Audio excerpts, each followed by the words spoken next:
The pressure does not care if you are ready. The deadline still comes. The bills still arrive. The moment you have been dreading still walks through the door, on time, every time. And in that instant, your chest tightens, your thoughts scatter, and something inside you wants to run. You have felt it, that hot flood of panic when everything lands at once. But here is the question that should haunt you. Why do some people crumble under that exact pressure, while others seem to grow calmer, sharper, almost unbreakable? It is not talent. It is not luck. It is a code. And a man who carried water through the night for 30 years cracked it 23 centuries ago. His name has almost been erased by time. Let me bring him back. Picture Athens.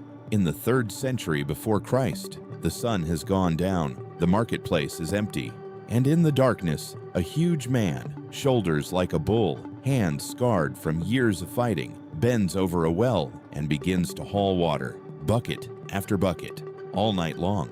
This man was once a boxer. He fought for money. He took blows to the skull that would have ended most men. And now here he is, soaked, exhausted, pouring water into gardens for a few coins. Why? Because when the sun rises, he will not go to sleep.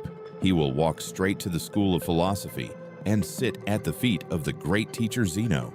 And he cannot afford the lessons any other way. So he splits his life in two. He labors in the dark. He learns in the light. He sleeps almost not at all. The other students laughed at him. They called him the water carrier, the donkey, slow, dull, a fighter who wandered into a room full of thinkers and did not belong. And here is the strange part. He agreed with them.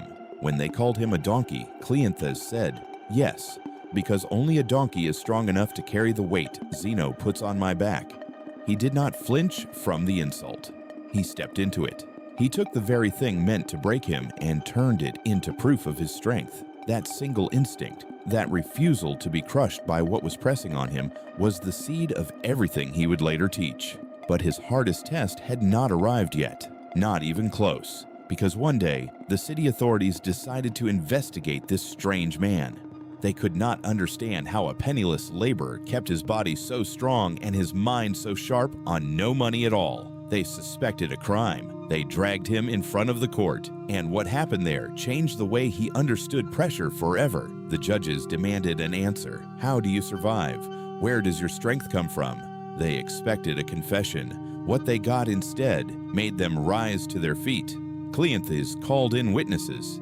The gardener he hauled water for, all those silent nights. The woman whose flour he ground by hand for a few coins. They stood and testified. This man works. While the city sleeps, he labors. While others rest, he carries. The court was so moved, they offered him money, a gift freely given to ease his life, and he refused it. Think about that for a moment. A man with nothing, a man who slept on his feet, offered an escape from his suffering, and he said no, because he understood something the rest of us spend our whole lives running from. The pressure was not the enemy. The pressure was the point. Now stop. Come back to your own life for a second, because this is not a story about a dead Greek man. This is about you. Think about the last time you were under real pressure, the morning you did not want to get out of bed, the message you were terrified to send, the conversation you kept putting off, the work that piled up until the weight of it made you want to disappear into your phone for 3 hours just to feel nothing. We have been taught one lie above all others, that the goal is to make the pressure stop, reduce the stress, remove the discomfort, find the easy path. So we wait for the pressure to lift before we act. We wait to feel ready. We wait to feel calm. And the waiting becomes the prison. Cleanthes saw the trap 2,300 years before any of us were born. He understood that a life with no weight on it does not produce a strong person. It produces a soft one. The muscle that is never strained wastes away. The mind that is never tested stays fragile. He did not carry water in spite of his philosophy. The carrying was the philosophy. But understanding that is not enough, because in the heat of the moment, when your heart is pounding and the panic is rising, no amount of wisdom seems to help. You know you should stay calm. You cannot. The body moves faster than the mind. So how did he do it? How did a man take blow after blow, year after year, and grow stronger instead of breaking? That is where the code comes in. and it lives inside one of his most famous ideas, a tiny window of time that decides everything. Here is what Cleanthes and the Stoics understood about pressure that modern science is only now catching up to. When something hits you, an insult, a setback, a wave of fear, there is a gap, a small, almost invisible space between what happens to you and what you do about it. In that gap, an impression arrives. The Stoics called it the first movement. Your heart jumps, your stomach drops, your face flushes. That part is automatic. You cannot stop it. Cleanthes never tried to. But then comes the second movement, and this is everything. The second movement is the moment you agree with the panic, the moment you say silently, "Yes, this is a disaster. Yes, I cannot handle this. Yes, I am going to fail." That agreement, the Stoics called it assent, is where suffering is actually born. Not in the event, in the agreement, and the entire battle is fought in the space between the two, a space of about 3 seconds. 3 seconds between the impression and the assent. 3 seconds between the spark and the fire. Cleanthes trained himself night after night, bucket after bucket, to live inside that gap, to feel the first jolt of pressure and refuse to automatically agree with it. Now, here is the part that should give you chills. Modern neuroscientists studying the brain under stress have found almost exactly this. When a threat hits, the emotional alarm center fires first. Fast, raw, automatic. But the thinking part of your brain, the prefrontal cortex, needs a moment to come online. A pause, a breath.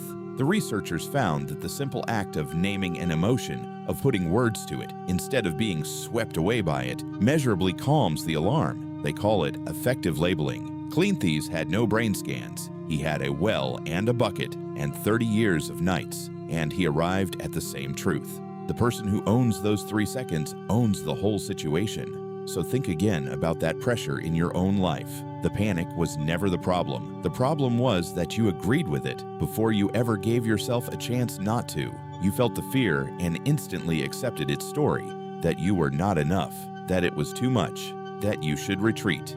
You skip the gap, and once you skip the gap enough times, skipping it becomes who you are. But it can be trained, just like a muscle, just like a man hauling water in the dark, getting a little stronger every single night.